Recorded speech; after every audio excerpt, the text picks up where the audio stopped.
दांत वाली बहू। रंजना कभी ब्रश नहीं करती थी।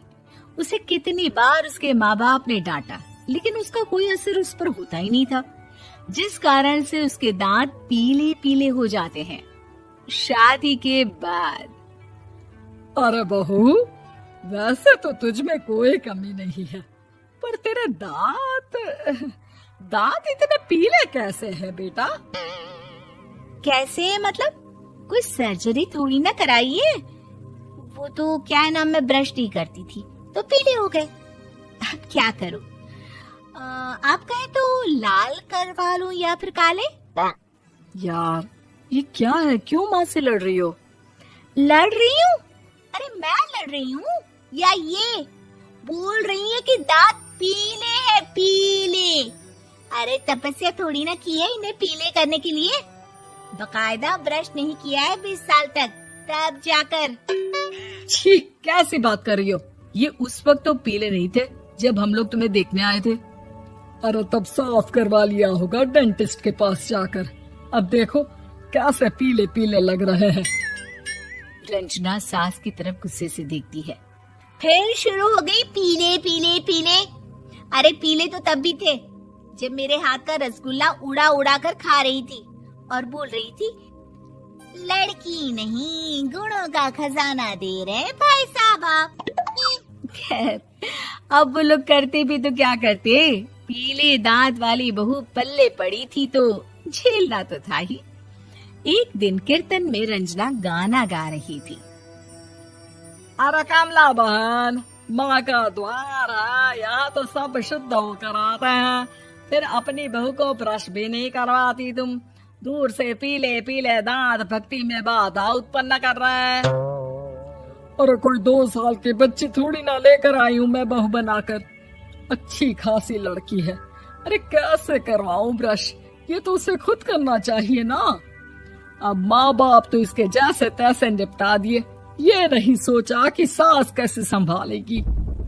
सास बहू को लेकर घर आ जाती है, लेकिन सोच लेती है कि अब इसे लेकर कहीं नहीं जाएगी। अगले रोज बहू कहती है, अरे क्या हो गया, मंदिर नहीं जाना क्या? कीर्तन का वक्त हो रहा है।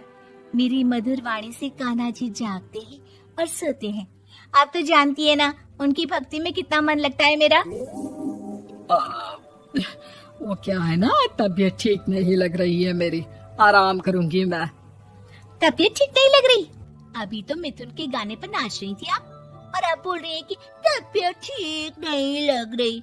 अरे भक्ति में मन लगा लो सासू माँ, ऊपर जाना है, क्या मुंह दिखाओगी आप? हाँ? सास को बहू की बात पर गुस्सा आ जाता है।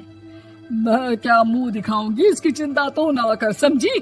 अपने मुंह की चिंता कर, जो ये पीले पीले दांत लेकर हर जगह पहुंच जाती है। पता है लोग कितना मजाक बनाते हैं। ना जी ना, मैं नहीं जाना कहीं तेरे साथ। तो ये बात है, कोई ना, मत जाओ, मैं अपने कमरे में ही बैठकर भक्ति कर लूंगी। ऊपर वाला दांत थोड़ी ना देखता है, मन देखता है, भावना देखता है। और अरे बस बस, तू सब कुछ दिखा, बस ये सफेद चमकदार दांत ना दिखाना किसी को, है? जा यहाँ से। बहू को सास की बात का कोई फर्क नहीं पड़ता, वो तो जैसी थी वैसी ही रह जाती है। सुबह नहाकर किचन में खाना बनाना, फिर खाना खाना, कीर्तन भजन करना और सो जाना। एक दिन, माँ जी मैं सहेली के घर जा रही हूँ, शाम को लेट आऊंगी। हाँ हाँ तो जाना, मैंने कौन सा तेरी आरती करनी है घर पर बैठकर। रंजना सहेली के घर जाती है, जहाँ वो पार्टी में जाने की तैयारी कर रही होती है। अरे शिखा, कहाँ जाने की तैयारी कर रही है? मैं गलत वक्त पर आ गई क्या? अरे नहीं यार, उल्टा सही वक्त पर आई है। मैंने ये साड़ी और ज्वेलरी निकाली है यार, शाम को इनके ऑफिस की एक पार्टी में जाना है। बताना कैसा लग रहा है ये सब? नहीं यार, इस ड्रेस के साथ तो वो वाली ज्वेलरी अच्छी लगेगी। हाँ हाँ सही बोल रही है, मैंने ध्यान ही नहीं दिया। वैसे तो हमेशा से मस्त फैशन सेंस रखती है। तो बड़ा जाती होगी ना पति के साथ पार्टी में। रंजना कुछ नहीं बोलती, बस सोचती है कि यार काश ये बात सही हो जाती, पर मैं क्यों नहीं जाती पार्टी में? क्या इन लोगों की कोई पार्टी होती नहीं होगी? रंजना घर आती है और रात में पति से सवाल करती है, एक बात बताइए, आप मुझे किसी पार्टी में क्यों नहीं ले जाते? क्या आपके यहाँ ऑफिस में पार्टी नहीं होती? पति बेचारा क्या कहता कि दांत पीले हैं तुम्हारे इसलिए। अरे कोई पार्टी होती नहीं हम लोगों के ऑफिस में, तो कहाँ से लेकर जाऊं? और मार्केट, मॉल, कहीं वीकेंड घूमना, कहीं तो। अरे यार, सारे हफ्ते में एक छुट्टी मिलती है, तो सोचता हूँ कि आराम ही कर लूं। क्यों? रंजना मन मार के रह जाती है। पहले कभी सास के साथ मंदिर जाया करती थी, लेकिन वो भी सास ने ले जाना बंद कर दिया। घर बैठी बैठी रंजना बोर हो जाती है। तभी उसे आइडिया आता है और वो मायके जाने का सोचती है। सासू माँ, 2 दिनों के लिए मम्मी के घर जा रही हूँ। अच्छा ठीक है, आराम से जा।